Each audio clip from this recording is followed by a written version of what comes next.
자, 우리 오늘 김대호 사회 디자인 연구소장님을 모셨습니다. 오늘이 박근혜 대통령이 꼭 구속이 4년 되는 벌써 날이죠. 그렇게 됐구나. 그렇습니다. 우리 김대호 소장님 뭐 여담입니다만 과거 우파의 반대편에서 서 계셨던 분이고 지금은 뭐 확고한 우리 보수 자유우파의 이론가이시고 논객이신데, 자, 우리 시청자 여러분께 지금 일주일 만이죠? 네네. 한번 인사 좀 해주시죠. 예, 안녕하세요. 저 김대호입니다. 근데 저는 그 좌파였던 적은 없습니다. 아하. 아니 뭐 자유민주주의의 정상화를 원래 운동권이라는 건 원래 이제 자유민주주의 정상화를 요구를 했지 않습니까? 그렇죠. 약간 4.19 학생운동, 그렇죠. 4.19 민주화운동은 자유민주주의를 바로 세우자 그런 것이었지. 그렇죠. 그리고 그런 전통이 사실은 80년대 그 운동권에까지 쭉 흐르고 있었습니다. 그런데 이제 그 일각에 이제 이 주사파 사회주의도 있었죠. 예. 나중에 시간이 가면서 이게 점점점 강성해졌죠, 사실은. 그렇죠. 그러다 보니까 지금은 이제 운동권이다 그러면은 당연히 좌파거나 주사파나 사회주의거나 뭐 요렇게 생각을 하는 경향이 있는데, 원래 이 민주화 운동이 원래 그런 거는 아니었습니다. 그렇죠. 저도 1980년대에 제가 이제 기자 생활을 하면서 고 시민 세력의 움직임을 제가 취재했던 그 기자이기 때문에 거기에 대한 이해는 충분히 되어 있습니다. 지금 여기 보면은 서울, 부산 바쁘시네요 이런 분이 계세요. 맞습니다. 제가 이게 이만큼 우리 김대호 소장님이 누구인가에 대해서는 이만큼 벌써 설명 안 해도 잘 아는 거야. 그렇죠. 제가 또 내일부터 선거날까지는 제가 부산에 상주하려고 합니다.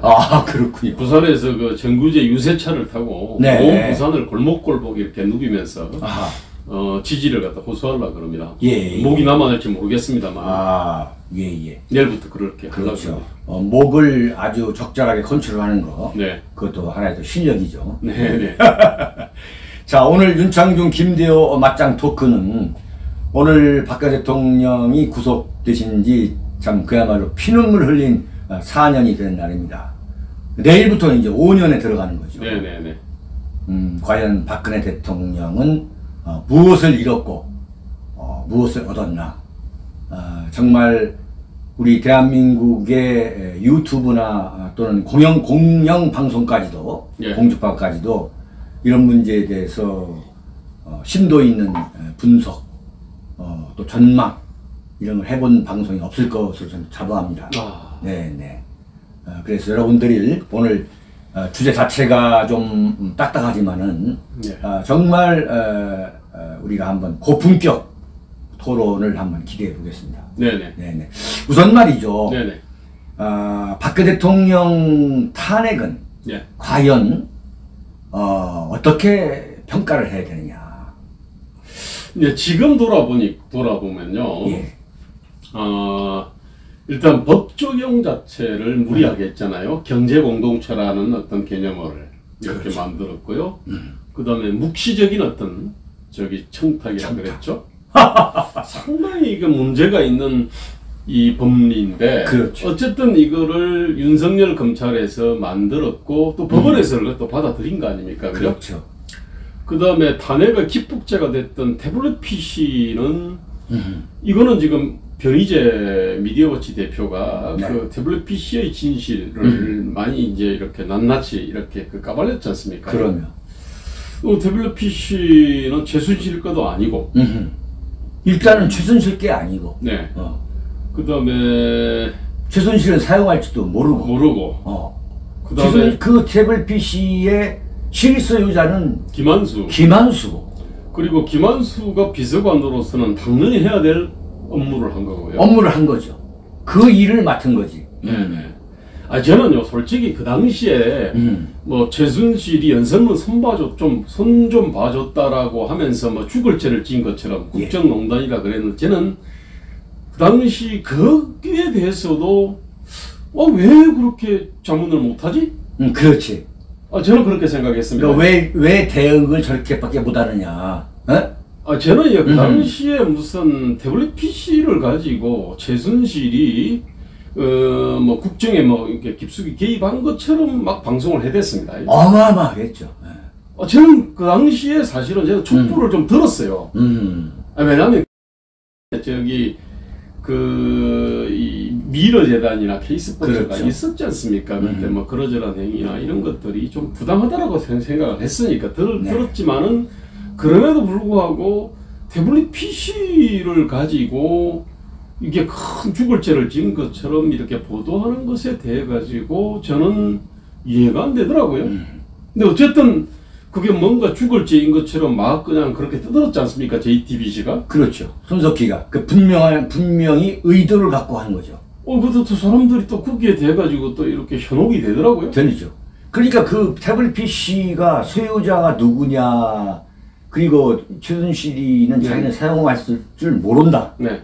그 김한수가 그 태블릿 PC의 그 뭡니까 사용료를 냈고 네. 다 이렇게 나오지 않습니까? 네, 나오죠. 근데 그것보다 더 중요한 게 있어요. 네. 그게 뭐냐면 과연 손석희의 JTBC는 그 태블릿 PC를 어디서 구했느냐? 그렇습니다.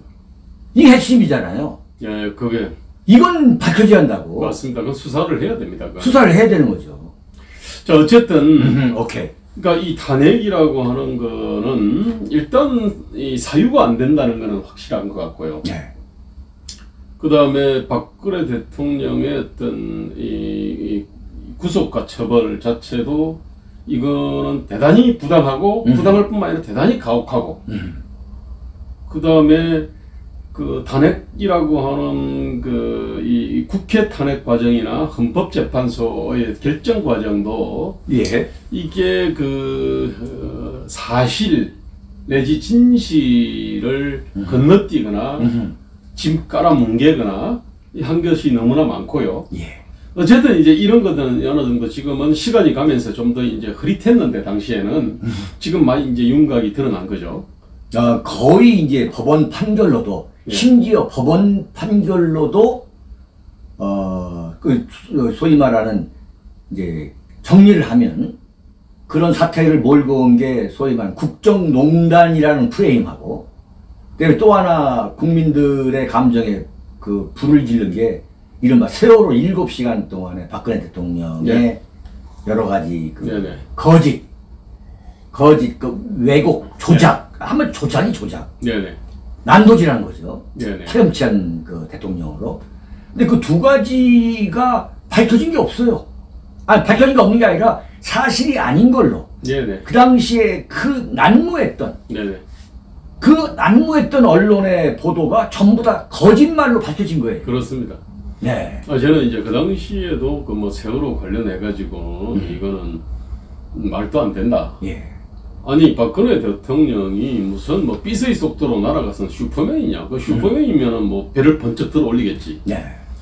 그거는 박근혜 대통령한테 슈퍼맨 요구하는 거다라고 그때. 아니 박근혜 대통령에 비판적인 어떤 입장을 제가 쭉 견지하고 있었습니다. 여러 가지로. 그럼에도 불구하고 박근혜 대통령을 탄핵으로 몰아간 어떤 그러한 논리들에 대해 가지고는 제가 오히려 반박하거나 말이 안 된다고 제가 막 그 SNS에서 쓰고 그랬는데 네. 지금 들어보면 그렇습니다. 제가 정말 박근혜 대통령의 어떤 이 탄핵을 요구하는 촛불 시위에 아주 열심히 만약에 참가했더라면 예. 제가 그렇게 참가하지 않았습니다. 박근혜 대통령이 비판적이었고 예. 그리고 촛불 초기에 시민들 남으로서 이건 제가 들었습니다만 저는 박근혜 대통령이 탄핵당할 만큼 큰 잘못을 저지르지 않았다고 생각을 했어요. 그리고 통치불능 상태에 이제 빠져가지고 저는 그 당시 이제 박근혜 대통령이 네. 전 뭐 이 결단을 갖다 해야 된다는 생각을 했습니다만 예. 이게 어떤 탄핵당할 만큼 잘못은 아니라고 생각을 했는데 참 지금 와서 보면 열심히 만약에 탄핵을 주장을 만약에 했다 그러면요 지금은 손가락을 자르고 아마 촛불이 아니라요 횃불을 넘어 도끼를 들고 저기 이제 문재인 청와대를 아마 쳐들어가고 싶은 심정일 것 같아요. 아하. 재밌는 얘기네. 예. 아니 그런데 지금 뭐 문재인 대통령은 박근혜 대통령보다 탄핵 사유가 많네.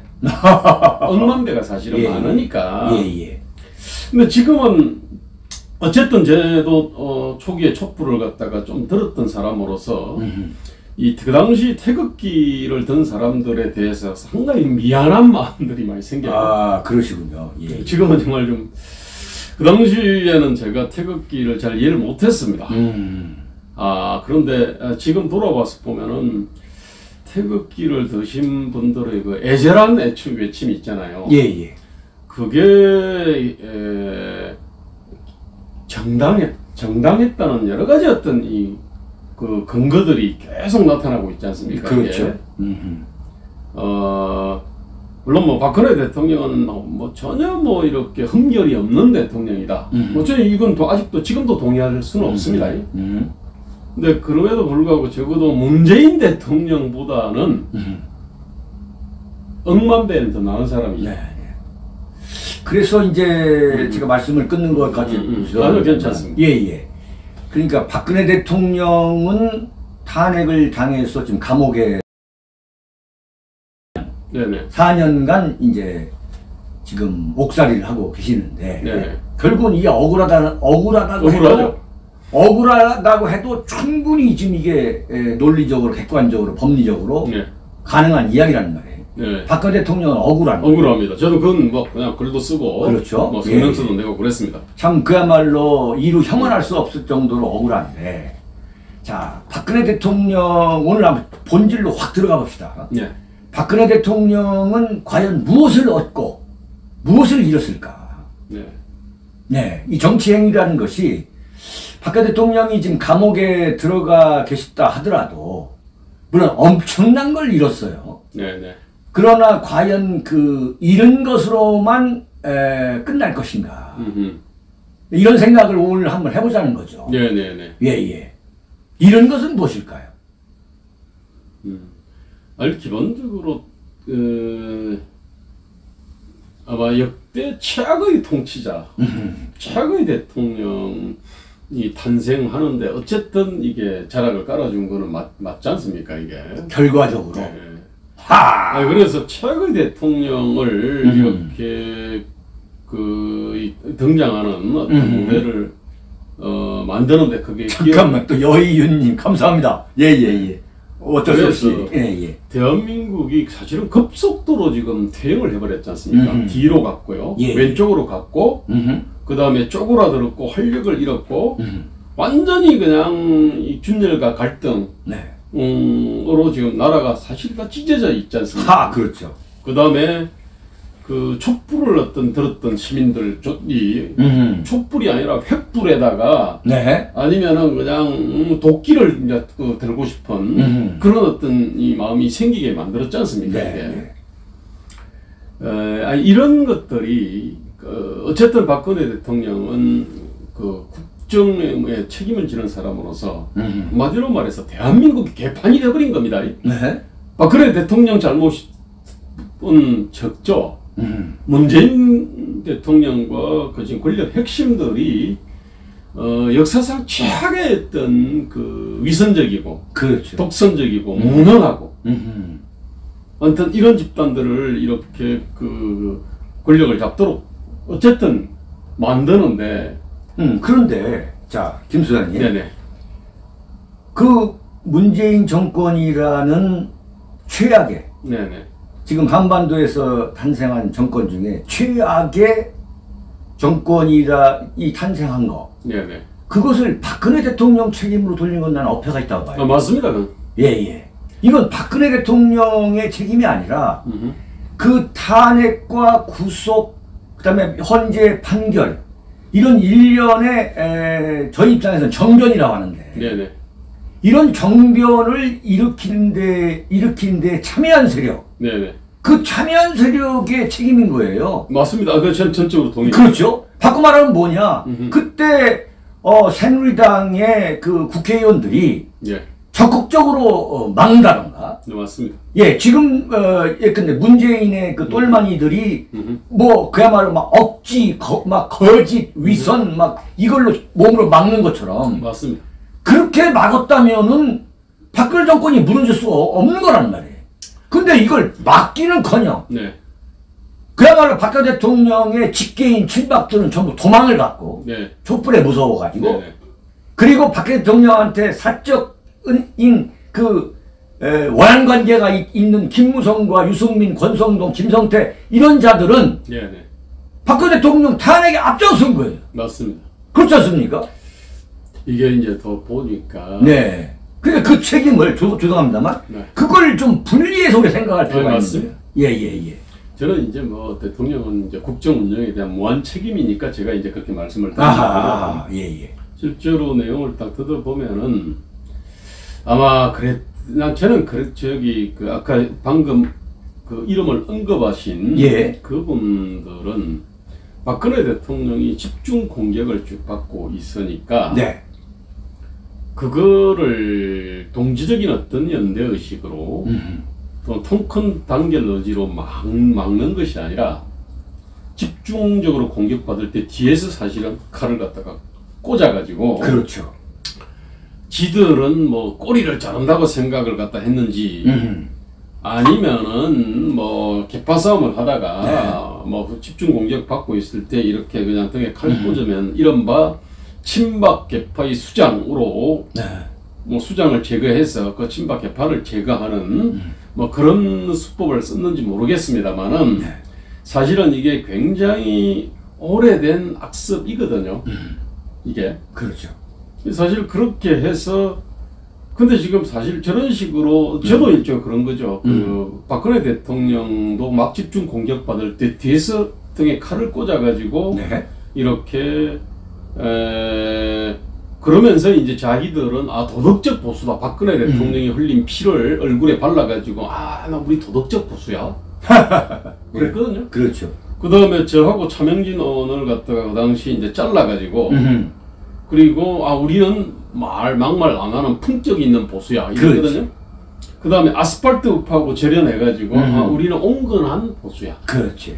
그러니까 이게 아주 더러운 습성들이 있는데 근데 그 중에서 지들 속으로는 그럴 겁니다. 아마 그 꼬리 잘라가지고 몸통 보존하자.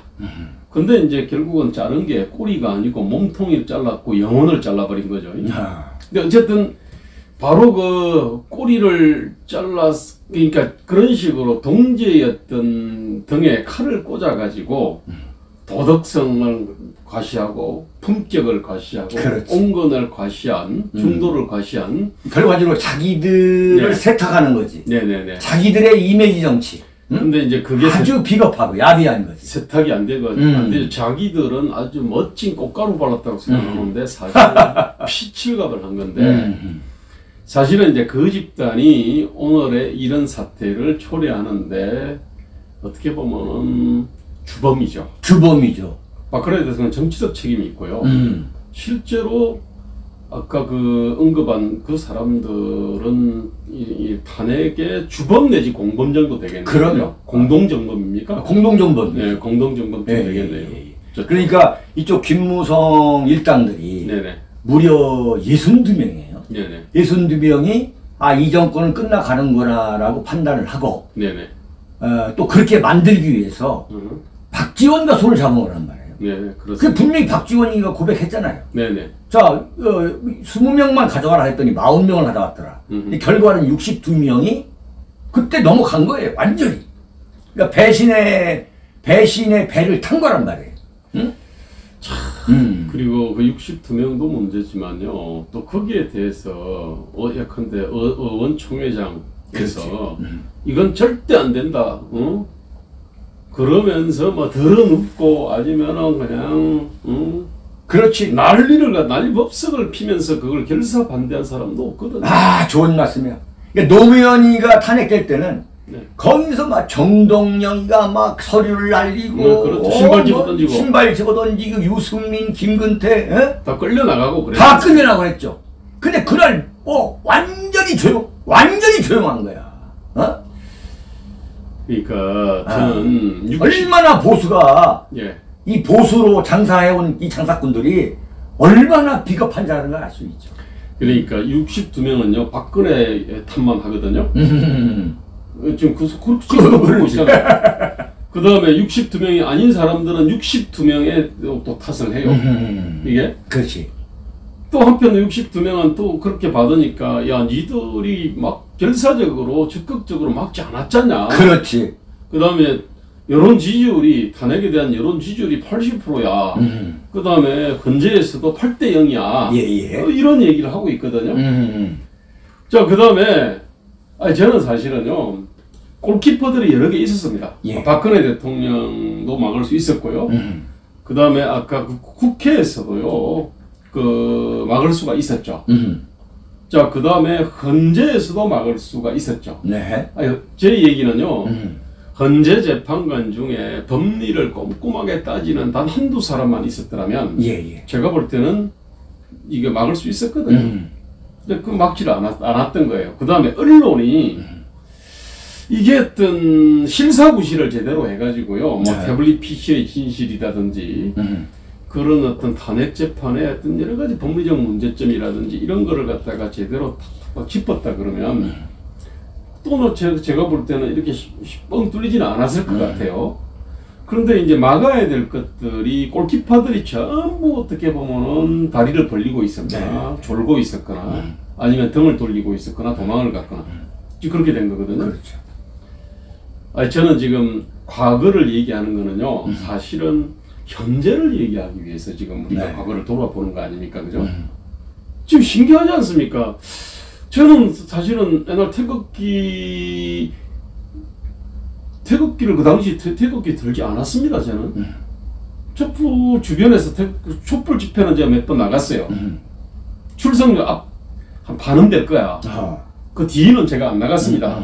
이 촛불 집회가 완전히 이제 이렇게 변질되는 걸 쭉 보면서. 근데 어쨌든 그럼에도 불구하고 저 태극기 집회에 참석했던 분들의 아우성과 절규에 대해서 제가 이제 상당히 이해하게 됐고 공감하게 됐고 지금 미안한 마음도 있거든요. 네.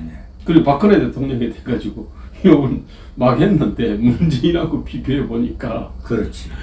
미안하죠 사실. 자, 거기에서 우리가 짚어야 될 게 뭐냐냐. 왜 그 김무성이나 유승민과 같은 그런 배신자 그룹이 나왔고 또 어떻게 해서 탄핵이 가능했느냐 당시에 그 분위기가. 근데 그걸 우리가 한번 되돌아볼 필요가 있어요. 이거 굉장히 중요한 문제인데 예. 나는 그 예컨대 뭐 이자들의 소가 DNA가 무슨 뭐 배신자의 DNA를 갖고 있다든가 뭐 이렇게 우리 낙인 찍는다는 건 너무 위험한 이야기고. 네네. 그렇게 만들게 된 그 환경과 배경이 뭐냐면 네네. 바로 언론이에요. 언론. 네네. 나는 그때의 언론 그리고 그 탄핵이 일어나기 전에 3년 전에 언론. 네네. 그러니까 윤창중을 완전히 난도질 생매장했던 그 언론. 네네네. 근데 지금 아무것도 없는 거 아닙니까? 네네. 아무것도. 네네. 그러다가 3년 만에 제가 세상에 나오니까 마침 박근혜 대통령의 그 문제가 튀어나온 거예요. 네네네. 나오자마자. 네네네. 근데 저는 어떻게 느끼냐면 지금 우리 태극기 우리 시민 국민들이 그 공감하는 것 중에 하나가 뭐냐면 대한민국 언론은 늘 항상 정의롭지 못하다는 거예요. 네네네. 네? 네. 나도 언론계에서 이 참 그야말로 30년 이상 있다 온 나온 사람인데 네네. 대한민국 언론은 정의롭지 못하는 데서 모든 게 출발하는 거예요. 대한민국 언론이 정의롭지 못하니까 김무성, 유승민 같은 배신자가 나오는 거야. 네네. 그 정의롭지 못한 언론에 영합하기 위해서. 네네. 그래서 박근혜 대통령이 여러 가지 리더십에 문제가 있다고 100% 완벽할 수는 없어요. 그렇습니까? 근데 그걸 뚫고 들어가가지고 그야말로 거짓 선동으로 네네. 박근혜 대통령을 난도질하는 네네. 대한민국 현직 국회의원을 난도질하는 그때 대통령을 난도질하는 게 바로 대한민국 언론이에요. 네네네. 그러니까 이게 언론이 계속 문제가 지금. 그 옛날에는 당파성이 언론의 당파성은 원래는 없어야 되지만 다 있지 않습니까? 네. 근데 이제 저 이른바 진보 언론하고 비교해 보면요, 진보 언론은 우리의 정권이고 우리의 정권을 보호해야 된다. 네. 이런 생각들이 좀 있잖아요. 있죠. 그것이 너무 이제 당파성을 넘어서 완전 편파적인 어떤 보도를 네, 그렇죠. 하는데 노골적으로. 이른바 보수 언론이라고 하는 거는 이 보수 언론은 원래는 그러면 이제 정론지가 돼야 되거든요. 우리 편이라 그래가지고 가지고 저기 뭐 저쪽이다 그래가지고 가혹하게 내려치고 이런 거는 정론은 아니죠, 그죠? 그렇죠. 근데 보수 언론은 그러니까 이 정론지가 돼야 되는데, 그 당시에 그 보수 언론은 정론지가 아니었죠. 그렇지. 지금도 제가 볼 때는 정론지로 돌아온 것 같지는 않아요. 아니, 전혀 아니죠. 그 희한한 당파성이 있는 것 같아요. 그 당파성이라는 게 어쨌든 정통 보수라고 하는 어떤 이 집단은 그래도 태극기를 갖다가 들었던 사람들이 그렇죠. 일부러 좀 보입니다. 이게. 그럼요. 그런데 그 정통 보수의 당파성이 아니고요. 좀 아마 저 사람들은 뭐 중도 당파성인지 어쨌든 이 중도도 말이 이념적인 중도 이런 것이 아니고 여기 찍었다 저기 찍었다 하는 스윙보트 있지 않습니까? 그렇지. 스윙보트들을 중도로 생각을 하고 그 스윙보트들의 어떤 이해와 요구를 이렇게 대변을 하려고 하는지 제가 볼 때는 어쨌든 진보 언론은 이해가 돼요. 네. 당파성에 충실해요. 네. 편파보도 열심히 합니다. 뭐 그러니까 뭐 기레기라고 하는 소리를 들을만해요. 그렇죠. 근데 문제는 보수 언론은 당파성이 너무 없는 것 같아요. 저는 정론지라고 하는 거는요. 네. 당파성이 없는 게 아니고 자유민주주의나 시장경제나 한미동맹이나 법치주의, 진실과 정의 이쪽 편을 드는 당파성이 있어야 되거든요. 네. 지금 현재 새누리당, 자유한국당, 국민의힘당을 무조건 옹호하는 그런 당파성이 아니고요. 그렇지. 좋은 말씀이에요. 근데 자유민주주의, 시장경제, 법치주의, 한미동맹, 진실과 정의, 그렇지. 공정? 아니 이런 데 충실하지 않은 거예요. 그렇죠. 아주 정말 좋은, 아주 참 놀라운 지적이에요. 네. 바꿔 말하면 지금 보수라고 하는 네네. 그 언론, 네네. 분명히 좌우가 지금 나눠져 있지 않습니까? 네네. 그 언론에서 지금 말한 그 기준을 만약에 박근혜 대통령에 들이댔다면, 네. 박근혜 대통령은 조금도 흠을 잡힐 이유가 없어요. 네네. 박근혜 대통령 때 한미동맹이 무너진 것도 아니고, 맞습니다. 오히려 공고가 됐고, 그 다음에 북한에 대해서 금강산 관광 중단을 계속 유지했고, 네. 누가 뭐라 해도, 네네. 그리고 개성공단 갖고서 완전 장난치니까 개성공단을 폐쇄했고, 그 다음에 대한민국의 체제 전복을 도모했던 꾀했던 이석기, 통진당을 해산했고, 네네. 그 다음에 전교조를 법에 노조화했고, 네네. 그러니까 박근혜 대통령은 보수 우파의 대통령으로서 사실은 엄청난 많은 일을 한 거예요. 네네네. 이명박 대통령이 하지 못한 것을 다 밀어놓은 것을 네네. 목숨 걸고 했어요. 네네. 그러면 이게 지금 우리 김대호 소장님 말씀대로 그런 가치 지향적이라, 언론이 가치 지향적이라 한다면 가치는 있어야 됩니다. 보수 언론이 네. 정말 좋은 편이에요. 그러니까 우리가 지금 이렇게 분노하는 거예요. 네네네. 야, 박근혜 대통령이 완벽한 리더십을 가질 수는 없는 거다. 어떤 대통령이든 간에. 네네. 그러나 박근혜 대통령이 대한민국을 위해서 그야말로 이 내린 결단, 그 가치가 왜 폐마가 되느냐. 네네. 그런데 최순실과 그 세월호도 너희들이 완전히 그야말로 거짓말을 했지만, 네. 지금 보니까 아무것도 없는 거 아니냐 말이야. 네. 이래서 지금 이제 계속 이 분노가 유지가 되고 있는 거거든요. 근데 정말로 참 희한한 게 말입니다.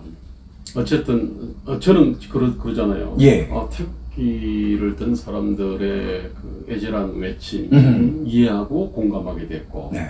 그리고 결국 그 사람들의 주장이 네. 옳다는 것이 많이 밝혀졌단 말입니다. 점점 밝혀지고 있고. 네. 그리고 박근혜 대통령이 문재인하고 비교하면 성군이에요, 사실. 그때는 뭐냐면은 아주 정말 못한다고 생각했고. 예. 아니, 이제 그런 것들, 제가 뭐 지적하는 그런 거 틀렸다고 생각하지 않습니다. 네. 근데 여러 가지 제가 볼 때는 그러니까 대비가 되죠. 대비가. 네, 대비되면. 그러면 문재인이가 빼도 박을 수 없는 거야 이제. 근데 난 이제 정말로 궁금한 거는요. 왜 그러면은 태극기 세력을 태극기 투쟁 과정에서 탄생했던 우리공화당 이나 친박신당 이거는 왜 이렇게 이번에 서울시장 부산시장에 후보도 못 내냐. 뭐 총선에서도 제대로 표를 얻지를 못했고 아픈 얘기죠. 그뿐만 아니라 태극기 집회에 열심히 참석했던 그런 정치인들이 지금 이번에 이제 서울시장 부산시장 경선을 했잖아요. 그죠? 근데 그 경선 과정에서 거기에 열심히 참여했던 분 또는 앞장섰던 분이 유력한 후보에 들지도 못했거든요. 저는 그 다음에 우리 그 자유민주당 있지 않습니까? 어쨌든 고영주 대표, 정규재 최고위원 그리고 정규재 최고위원이 부산시장에 지금 출마를 했는데 진짜 보수라고 하면서 박근혜 대통령을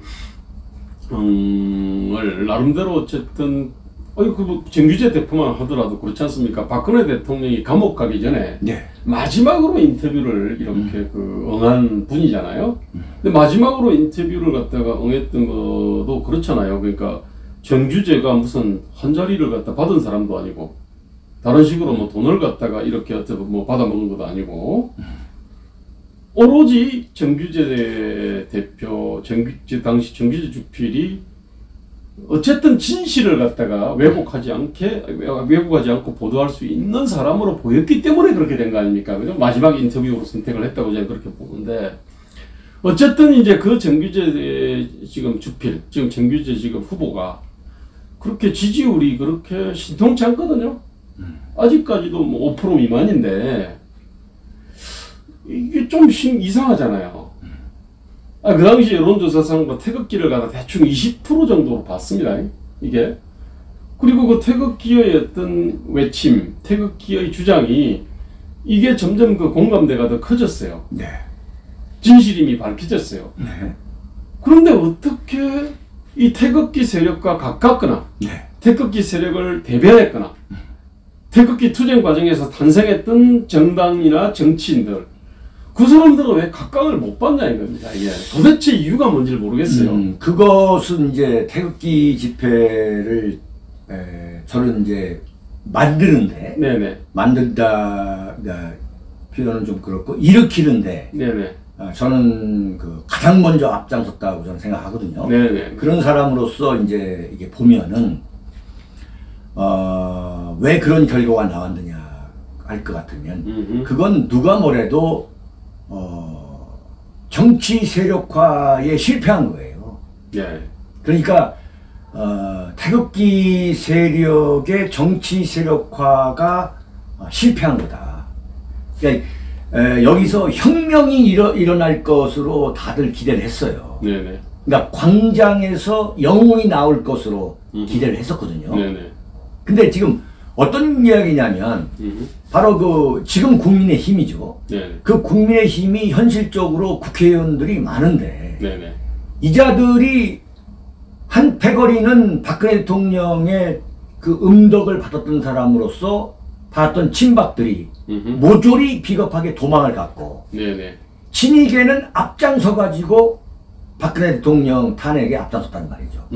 그러니까 박근혜 대통령 탄핵이 잘못된 거다 라고 주장하는 태극기 세력, 태극기 집회에 나올 수가 없는 거예요. 나올 수가 없는 거라는 거예요. 그건 뭐 이해가요. 그래서 지금 알기 쉽게 지금 국민의힘과 태극기 세력이 완전히 나눠졌던 거예요. 그런데 제가 이제 여쭙고 싶은 자, 그러면은 잠깐만. 그러면 태극기 세력에서 국민의힘을 능가할 수 있는 국민의힘을 압도할 수 있는 세력화가 이루어져야 되는데 제가 거기에 들어가서 연설도 하고 이렇게 그 어떤 현장을 지켜본 사람 입장에서는 뭐냐면 그 그 자체가 그런 정치 세력화를 할 만한 능력과 경험과 소양이, 비전이 부족한 세력이더라고요. 부족한 세력인 거야. 자. 여기에서 히로를 만들어내지 못했어요. 네네. 못한 가운데 태극기 세력들이 지금 알다시피 분열이 돼 있잖아요. 네네. 분열이 돼 있는 거예요. 이 분열 과정에도 많은 세력이 들어가가지고 네네. 분열을 조장한 거지 또. 네. 네. 근데 그렇지만 분명한 건 뭐냐. 네. 제가 이 태극기 세력을 참여하고 관찰해 본 입장에서 그러면 태극기 세력은 뭐냐 그러면 이건 이건 뭐냐면 대한민국의 보수 우파의 오리지널들, 네. 원조, 네. 집도끼인 것이 틀림없는 거예요. 그래서 이 태극기 세력을 영린. 네네. 이들과 불화 또는 배신, 이들의 지지를 받지 못하면 이게 정치적으로 안 되는 거라. 도저히 안 되는. 근데 여기에 지금 보수의 어떤 그 비극이랄까? 비극의 씨앗이 있는 거예요, 지금. 근데 이번에요, 저는 서울시장 후보로 제가 이제 나서 봤지 않습니까? 네네. 그런데 태극기 운동에 열심히 참가하셨던 분이요. 예. 후보 단일화에 훨씬 적극적입니다. 그 서울뿐만 아니라 부산에서도 마찬가지입니다. 네. 그리고 그 후보 단일화는 안철수도 좋고 오세훈도 좋고 될 만한 사람이 어쨌든 돼 가지고 그냥 꺾어주라 이거거든요. 네네. 그런데 이제 안철수는 그 대척점에 그 태극기 세력의 대척점에 섰던 사람이에요. 그 다음에 이제 오세훈도 어쨌든 태극기 세력들이 볼 때는 그렇지.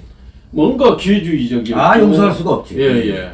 자 그렇게 된 거예요. 그렇게 됐죠. 네. 자, 그렇기 때문에 사실은 아까 태극기 세력을 갖다가 외면하고 정치적으로 성공할 수 없다 그랬는데 오히려 이 사람들은요 네. 외면하고 절연하고 심지어 두들겨 패고 발로 걷어차고 네. 그런 것들이 정치적으로 장사가 더 잘 된다. 표를 더 많이 얻는다. 이렇게 생각하는 사람 많습니다. 제가 볼 때는 지금 국민의힘의 주류들은 김종인 등 그렇지. 주류들은 그렇게 생각하는 것 같은데 아닌가? 그게 이제 바로 거기에 한계가 있는 거예요. 그런데 이제 태극기 세력이 정치 세력화에 실패하다 보니까 지금 우리 김대호 소장처럼 독자적인 후보를 내지를 못하고 있는 거예요, 지금. 그렇습니다. 이건 능력의 한계라는 걸 우리가 분명히 인정을 해야 돼요.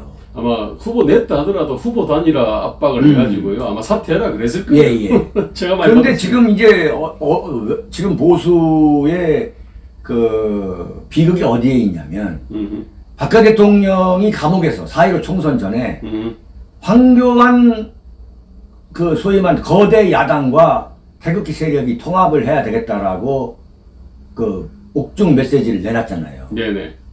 그런데 과연 그 당시에 태극기 세력이 네네. 황교안의 그 뭐 미래통합당입니까? 그 미래통합당 지지를 안 했어요. 네네. 나는 4.15 총선의 패인 중에 네네. 결정적인 패인을 꼽으라면은 네. 뭐 공천도 잘못했고 그 다음에 황교안이가 유승민하고 손을 잡았고 여러 가지 몇 가지 있겠죠. 그 중에서 결정적인 패인이 뭐냐면 황교안이가 유승민하고 손을 잡은 거예요. 유승민하고. 네네. 그러니까 황교안이가 유승민하고 손을 잡은 상태에서 박근혜 대통령 탄핵과 그 구속에 항의하면서 태극기를 들었던 그 엄청나게 많은 이 태극기 세력이 네네. 그러니까 소위 말하는 우파의 골수들이 네네. 도저히 이 황교안과 김무성과 유승민이 장악하고 있는 그 당을 지지할 수가 없는 거라. 예? 예컨대 이걸 보세요. 네네. 서울 경기도에서 그 당시에 미래통합당이 네네. 완패를 했잖아요. 완패. 네네. 그 완패의 원인이 어디 있냐면은 네네. 무슨 뭐 태극기 세력과 손을 잡았기 때문에 졌다고 나중에 그렇게 말했다고 김무성이가. 네네네. 어? 예, 우파 극우 유튜버들. 극우 유튜브 때문에 진 거다. 네네. 이건 근거도 없고 네네. 전혀 말도 안 되는 그야말로 아주 노예한 정치인들의 네. 책임 전가거든요. 책임 전가지. 어? 그게 뭐냐? 대한민국의 보수 우파의 진성 보수 우파는 박정희 대통령과 박근혜 대통령을 인정하느냐 안 하느냐에 따라서 이건 나눌 수 있는 하나의 기준이잖아요. 네네. 기준인데 이 사람들의 마음을 잡지 못하는 거야. 지금 4월 7일 서울시장과 부산시장 선거를 앞두고 네네. 지금 그러니까 소위 말하는 문재인의 그 난적에도 불구하고 네네. 폭발적으로 지금 이게 시동이 걸리는데 시간이 걸리는 이유가 바로 태극기 시민들이 그런 오세훈과 그런 박형준을 이해할 수가 없는 거야. 도저히 용서할 수가 없는 거야 지금. 자, 그런데 예. 냉정하게 이제 보면요.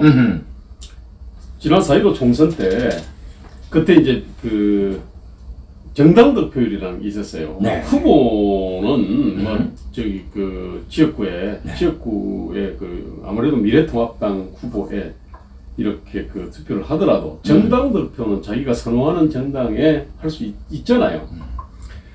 근데 이제 보면은 그 기독자의 통일당, 그 당시 우리공화당 친박신당, 네. 또 뭐가 있었나. 어쨌든 간에 이제 이것이 이른바 이제 그 태극기 이 친화적인 어떤 정당이었는데요. 그 득표율이 그 신통치 않았습니다. 그렇지가 않죠. 그래서 제가 그때 계산해봤죠. 보수 5당, 보수 5당의 정당 득표율 합하고 진보 5당의 정당 득표율 네. 합하고 그 진보 5당이라고 하면은 이제 정의당, 열린민주당, 그 다음에 그 더불어시민당, 네. 그 다음에 이제 녹색당인가 뭐 어쨌든 간에 이제 이것도 이렇게 이제 진보 5당 네. 합하고 그 다음에 이제 보수 5당 합인데 아까 말씀드린 이게 이제 미래한국당하고 우리공화당, 기독자의 통일당, 친박신당에다가 국민의당까지를 다 끼워놨어요. 그렇게 해서 딱 해보니까 서울 같은 경우는 진보 5당 합이 52.5%인가 그래요. 이게 그러니까 이제 아까 이 태극기 시민들 있지 않습니까? 그 사람들의 실망감 때문에 이 사람들이 투표장에 안 나왔다라고 하면은 설명이 됩니다.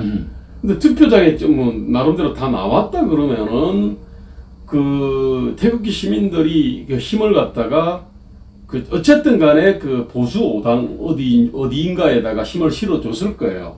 근데 그렇게 힘을 실어준 거를 갖다 다 이렇게 합산해봐도요. 저쪽 그 진보 5당에는 많이 못 미쳤습니다, 사실은. 그런데 제가 볼 때는 태극기 세력이 네. 투표장에 안 나간 거예요. 네, 그렇게 되면은 뭐 어느 정도 설명이 그렇습니다. 되는데. 이건 상당히 안 나간 거예요. 네네네. 그러니까 거의 절대 다수가 투표장에 나가서 이제 찍어야 된다면 소위 말하면 미래통합당, 네네. 황교안, 유승민 당을 찍어야 되는데 네네네. 이건 완전히 자신의 철학을 그리고 과거 3, 4년 동안 살아온 것을 다 포기하는 거거든.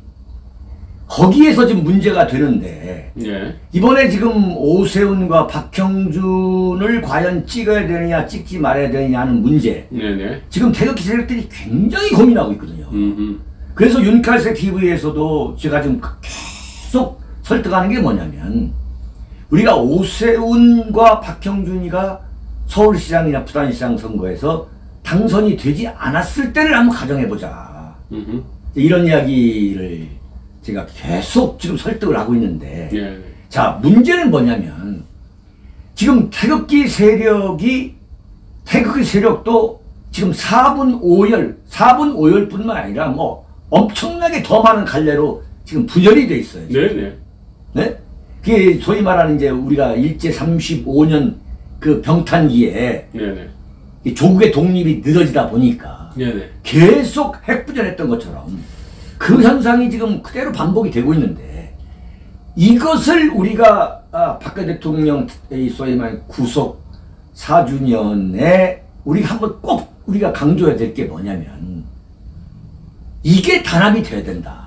이게.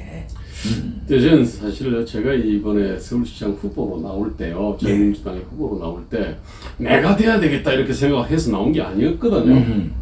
그러면은 야권 C조 경선을 만들자. A조는 국힘당, B조는 금태섭 안철수였고요. C조는 그러면은 그 다음에 기독자유통일당 후보, 우리공화당 후보, 또는 뭐 어쨌든 그 뭐 태극기 운동 열심히 하시던 어떤 분들, 그런 데서 이제 몇 명이 나와가지고 여기서 C조 경선을 갖다 하면은 어쨌든 힘을 받거든요. 언론의 주목을 받고.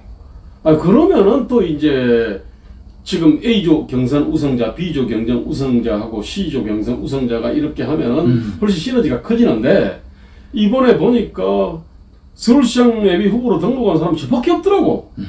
아니, 저는요, 아까 단결을 얘기했는데요. 원래 이게 단결을 하는 하나의 방식이잖아요. 힘을 모으는 방식인데, 신문 광고도 내고, 제가 뭐 그냥 직접 제가 찾아다니면서 후보 좀 내시고 경선을 합시다.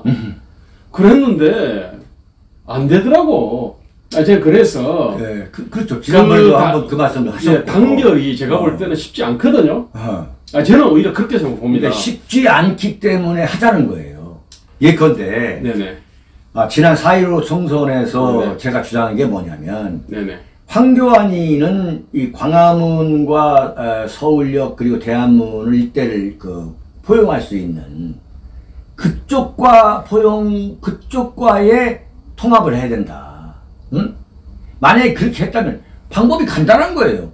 그 당시 태극기 집회에 나왔던 소위 말하는 아스팔트 우파의 지도자들이 대거 총선에 출마를 하고 그 사람들한테 공천을 주면 되는 거예요.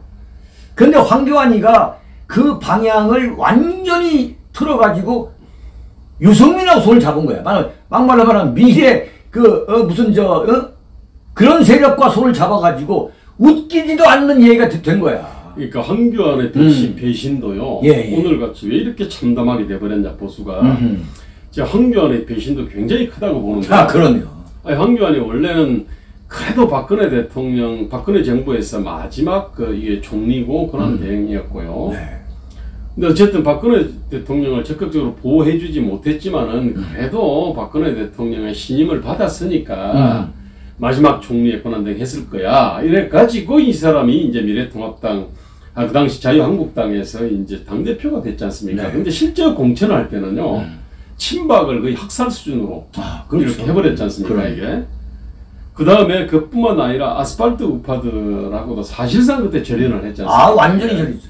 사실상이 아니죠, 완전히. 자, 그 다음에 이것도 배신이지만요, 또 하나 앞으로 이 당의 이 미래 내지는 당의 어떤 이미지를 갖다가 이렇게 제고하고 활력을 불어넣어 줄 만한 그러니까 약간의 용과라 호랑이과 정치인들 있잖아요. 예컨대 장기표라든지, 그 다음에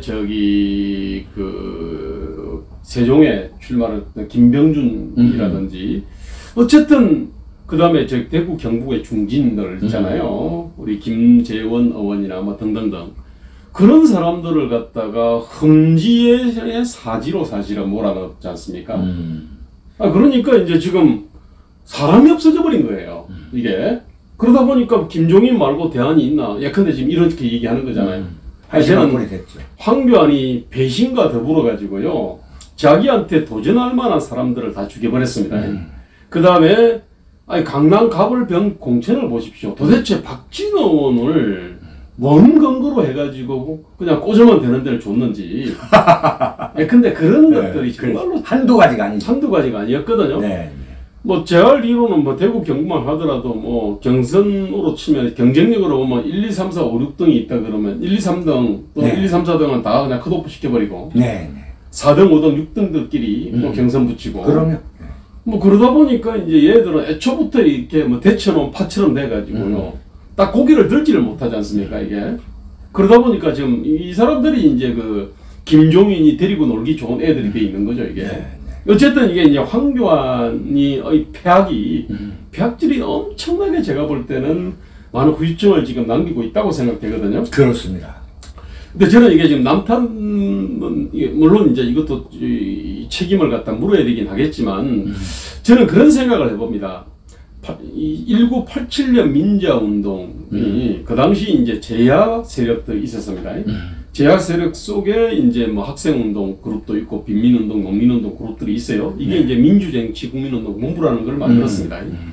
자, 어쨌든 이제 6.29 선언을 하고 이제 직선제 개헌을 했지 않습니까? 그 다음 88년에 그 총선을 했는데 그 당시 이 아스팔트 거리와 광장에서 당시 어떤 우리 태극기 부대처럼 치열하게 투쟁을 했던 그 사람들의 어떤 이 자존심 내지는 그 사람들의 어떤 이 자존심 내지는 자존심이 굉장히 강했습니다. 그러니까 이제 그 사람들은 이제 그 당시 평화민주당하고 통일민주당이 있었지 않습니까? 이 사람들은 좀 철저하지 못했다. 그래서 자기들 비타협적으로 거리와 광장에서 투쟁을 해왔던 그 세력들 있지 않습니까? 그 세력들이 만든 당이 한겨레민주당하고 민중의당하고 뭐 이런 등이 있었거든요. 근데 실제로 선거에서는 아주 처참하게 깨졌거든요. 그렇죠. 그리고 나중에 이제 그 세력들이 1992년에 민중당을 만들었습니다. 김문수, 그 이재호, 그 이우재 등등 그렇죠. 장기표도 했죠. 근데 역시 이 정당 한 50개, 60개 출마했지만 결국은 한 석도 얻지를 못하고 이제 정당이 결국 해산이 됐거든요. 저는 왜 그러면은 저렇게 외면을 갖다가 받았을까 생각해 보면요. 이 사람도 열심히 투쟁했다는 걸 알아. 그런데 당신들이 지금 권력을 이렇게 잡기에는 당신은 그런 거리와 광장의 물을 좀 빼라. 그 당시 그냥 좀 과격하다 이런 느낌들을 받고요. 그 다음에 뭔가 이 사람들이 국가 경영을 준비가 안 됐다. 아마 저는 이제 이렇게 판단했던 거로 내가 보이거든요. 아니 그래서 이제 이 사람들이 이제 결국 김문수, 이재호는 나중에 이제 신한국당으로 이게 영입돼 들어왔지 않습니까 이게. 그 다음에 그 저쪽에서는 이제 그 김대중이 평화민주당으로 이제 계속 그 사람들을 갖다가 데려가 가지고 이해찬도 그때 그렇게 데려갔던 거 아닙니까? 그죠? 이런 거를 보면은 저는 지금 이제 태극기 세력을 보면요. 성향은 정반대지만 정치적인 어떤 그 위상이 좀 비슷한 데가 있어요. 뭔가 어떤 거리와 광장에서 치열하게 싸워왔어요. 그리고 틀리지 않았어요. 비타협적이었습니다. 그런데 이 사람들이 국가를 경영할 어떤 그러면 준비가 돼 있나? 거기에 대해서는 퀘스천이었거든요. 당시 제야민주화운동 세력도 그랬습니다. 저는 그래서 이게 저는 국민들은 굉장히 현실적 선택을 한다는 느낌을 받거든요. 그러니까 과거에 당신들 생각이 옳다. 알고 보니까 옳아. 그리고 미안해. 그렇지만은 그래서 이번에는 당신들이 이 보수의 어떤 패권을 쥐어라.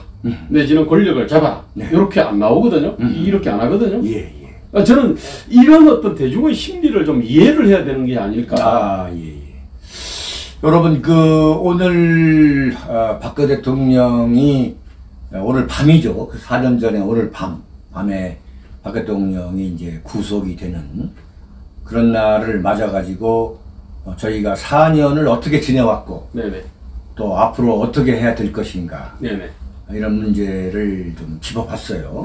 상당히 무거운 주제로 토론을 했습니다만 많은 분들이 참여를 해주셨습니다. 무거운 주제를 갖고서 토론을 하다 보니까 오늘 채팅에 참여해 주신 여러분들께 제가 그 반응을 잘 좀 대변하지 좀 못한 그런 게 있는데 하여튼 양해해 주시고 말이죠.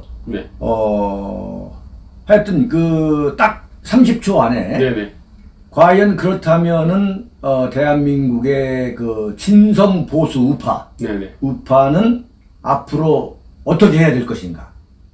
그것을 좀 한번 30초 안에 말씀을 좀 하시고 오늘 토론을 마칠까 합니다. 그러니까 진성 보수 우파의 주장이 분명히 옳았다.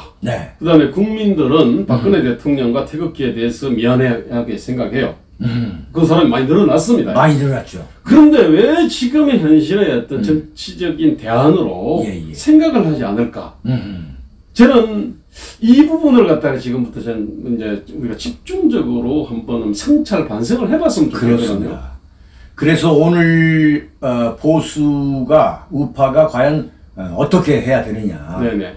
이 하나하나 따져보고 분석하고 해석하고 하는 그런 시간을 갖기 위해서 네네. 과연 박근혜 대통령이 피눈물 흘린 4년 동안 무엇을 잃었고 무엇을 얻었나. 여기서 박근혜 대통령이라고 하는 것은 어떻게 보면 광의의 보수 우파를 말하는 의미하는 것이 되겠습니다. 여러분, 아주 이런 수준 높은 그야말로 참 격조 있는 토론, 여러분 윤탈세 TV에서만 찾아볼 수 있다는 그런 자부심을 가져도 될 것 같습니다. 자, 오늘